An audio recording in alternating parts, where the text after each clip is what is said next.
So what I would like to talk about is something that I've been wanting to talk about before, because to be honest, I don't want to be silent about anything like regarding how I came up with this or that.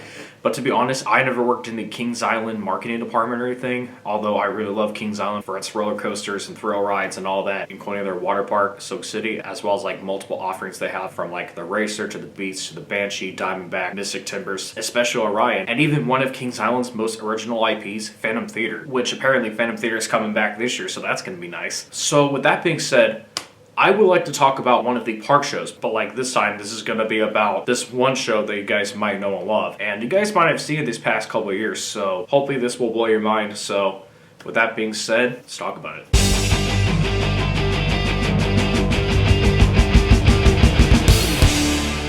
So, quick question. You know how Kings Island just brought back Ghouls Gone Wild a few years ago? Well, here goes nothing, but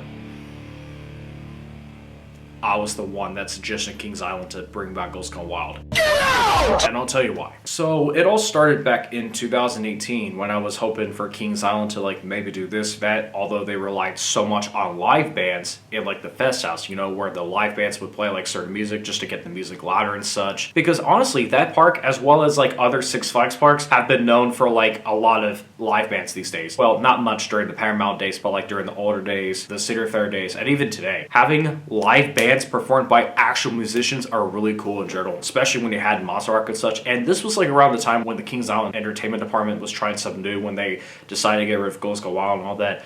I was okay with it, even though I thought it was gonna like stick around for a little while, because it was something I'd never seen before until I gave it a watch. And then 2018 came around and I was turning 18, and then all of a sudden they were like, oh hey, we're gonna be bringing back Monster Rock, and then they did this every year, which literally got repetitive after a while. And I was like, you know what, I'm sorry, but Monster Rock nowadays is just not really as good as it used to be. It's just more generic. It feels more like a summer show than a fall show. And I would love to bring back Ghouls Gone Wild. And I used this hashtag that went hashtag bring back Ghouls Gone Wild, which I actually had that on X for a while, especially back when it was on Twitter. And then I started saying it back in like 2019. And when I said it again in 2020, someone was like, oh, and this Goosey? Oh, that's really doubtful. Well, it was for a while. And then all of a sudden by 2024, you're not going to believe this, but since I used to work at Kings Island, not only as a haunt actor, but also a park services associate, I was also constantly posting posts about Kings Island stuff and like other theme park stuff and such, because like a lot of their shit that they have had for years is just so cool. It looks very professional. It honestly doesn't just look very local.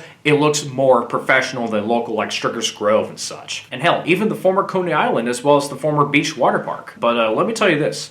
When it comes to original shows that the parks have had for a while, like literally original, they can easily bring this back. And like whatever IPs they have, they can also bring this back. And the reason they do it is just for money reasons and all that, which is basically what they did back in 2014 and 15, because apparently I had a feeling that Kings Island was trying to give like some older offerings and new offerings in like the entertainment industry and all that. And they technically show that, they really did. However, it's always good to try something new when you create new shows, because people want new things. And I think it's cool for a reason. However, when you don't have enough money to create a new show, and like if you want to bring back something that already exists, I mean, that's just like one of the options that they can do just to save like more money than usual, just to like keep their budgeting smooth and all. Although here's the thing regarding this post I made back in like January 2024, because I hear that they usually plan things around like what, January, February of like the year, you know, when they start like doing haunt stuff.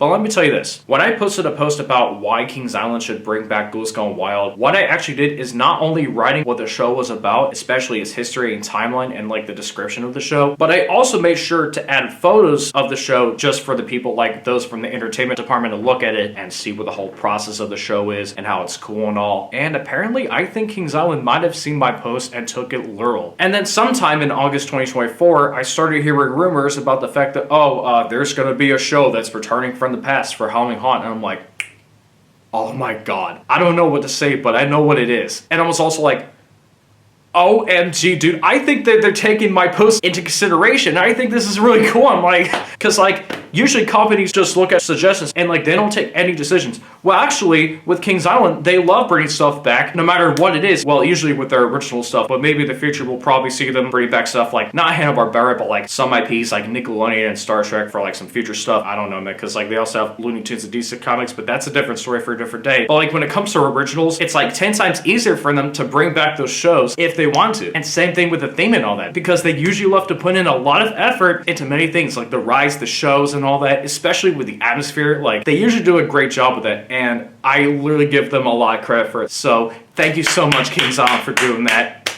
I honestly wish that this was like spoken about, but hey, at least it was back. So I'm honestly glad that I'm talking about it. So extra love for them, because, you know, Kings Island's cool and all, but hey, at least we got the show back. And when they did, they knew what I was talking about when it comes to the things that they did not include in the 2014 version when they brought it back the first time. I'm like, you gotta be kidding. Like, this is totally awesome. I'm like, how do they do this? Like, it's something they've never done before. Now, here's the thing. I'm not saying that Kings Island's gonna be bringing back all the shows from the past. It's like so impossible to do. But like, when it comes to bringing back their classics, it's like, this is phenomenal. You know, like, I just don't even know what else to say. It's like, personally, my Disney Dudettes, I don't know what to say, but like, when I first watched Ghouls Gone Wild, it was not long before they came back in like 2014, and I watched the original recording, and I'm like, oh my god, this is really amazing. I really hope they bring those back. But apparently they added some new things, especially with like the dancing cats that were like kind of distracting and all. Like, is that really necessary?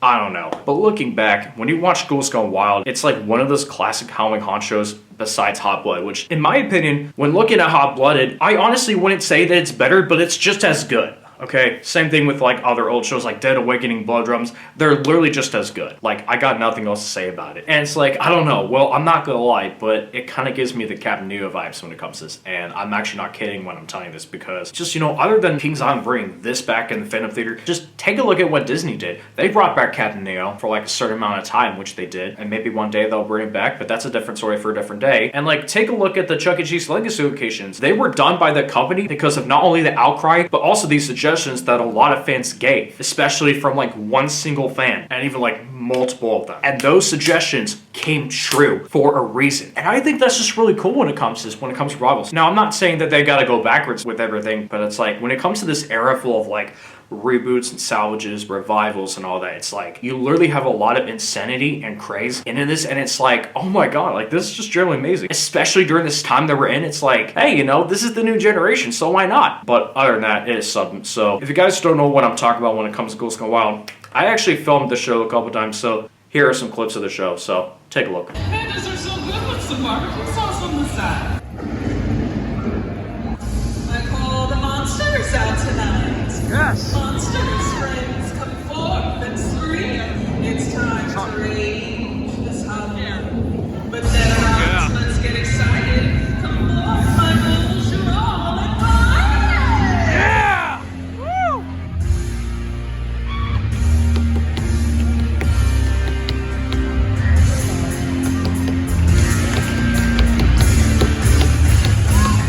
We did it almost every time. It's a Ghouls Gone Wild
magic word, love. It means forever, and that's a very long time.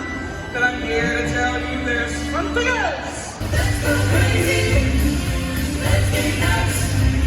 Let's into the West Coast. Something positive. Let's go.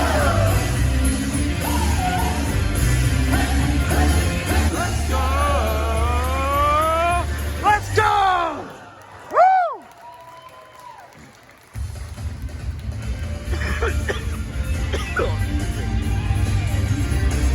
Woo! Oh, that's nice. But you know that you get back to me like love. You keep like it, it's gonna get you tonight. But notice how they brought back the show back in 2024. They actually made some changes to not only the characters, but also some of the props they have. And they actually brought back some of them from the original run. And I think that's really cool. From not only the spark effects, but they also brought back the backdrop of the whole show. And they literally made it look like they're in the witch's castle and all that. What they added were a few things. They added statues of 2 knights that are like between the stage. They brought in light up candles that are like not really candles, like the candles that you turn on and light up as like lights and not actual fire. Not only that they brought in those new props, but they also upgraded the mummy's coffin. And like with every single other prop, they brought those back, especially the clothing and all. I mean, hey, you know, the wolf kind of looks the same. Honestly, as for the mummy, I think he looks like a mixture of like what he originally was compared to when he was first brought back within the show. So I think that's kind of a cool blend. They also gave the Frankenstein a cool update and all that. Same thing with the Frankenstein's bride. Although let me tell you this, with every single female character in the show, not just the males, but like the female characters, they actually have makeup with like a different color of their skin and all that. Like for example, like the Frankenstein's bride, she's no longer black or white, she's now green. And I think it's because of the makeup that they now put on like every actor. But other than that, I mean, the Frankenstein's bride looks, you know, kind of like what you're used to, but in a different way. As for the vampire herself, she looks more like Elvira, if you don't know what I'm talking about. Like, you know, the Elvira movies, Elvira Superstition. You know what I'm talking about? Yeah, she kind of looks like that with the wig. And that female vampire, she also has like gray skin, which is really cool. Or just white, or just, I don't know, like just, she's like an Elvira lookalike, I don't know. Not trying to be racist here. And also, as for the witch herself, they literally changed her. And like when I'm saying this, I'm not joking, I really mean it. They actually changed the witch from the original run of the show, from 2008 to 2010, as well as the failed revival version of the show back in 2014. But she looks completely different. It's like, she's now completely purple with not only her skin, because of, like I said, the makeup, but also how she's dressed. And not to mention, but she wears a larger witch's hat compared to the older versions of the show. She has a different hair color and style. It is no longer a wig, so it's really cool to see that. I mean, she almost looks like Mother Goose, but it's honestly not that bad looking, but especially with nowadays where she wears like a robe or a hoodie like this when she comes in. That's honestly really cool. And with the makeup that they add in, like, that is something that I had never seen in a show before compared to like the older versions of Ghouls Gone Wild. And I'm like, this is just technically amazing. And the fact that they brought back Ghouls Gone Wild these past couple years, I have a really good feeling that they're actually going to keep it for like several years to come. Well, actually, right until they decide to phase it out, which I honestly don't think is a good time to like phase it out by now, because not everybody has seen it. So I think they're just gonna give it for like many years to come, especially with the fact that like a lot of families love the ghouls and the monsters of like Halloween. So it's also really cool when it comes to Halloween. So I give them a lot of credit for it. So I really hope it stays for a while. But hey, if we get a new show, I don't really care. But honestly, I don't really see that happening anytime soon. But hey, why not Wake the Dead in the KI Theater? Besides, I hate to go off topic, but when the hell is Kings Island even gonna do that? Well, hey, when it comes to Ghouls Gone Wild in the Fest House, it's cool for what it is. I really hope that the future generations enjoy it as much as we have, but hey, I hope we all enjoy this little story, followed by some fun clips, and hopefully I'll make more videos like these for you guys, and you know. But yeah, thank you so much for watching. Be sure to like and subscribe, and I hope you guys have a wonderful day, and who knows, maybe I'll see you at haunt. I'm just kidding. Until then, this is me, Byron, signing off. Peace.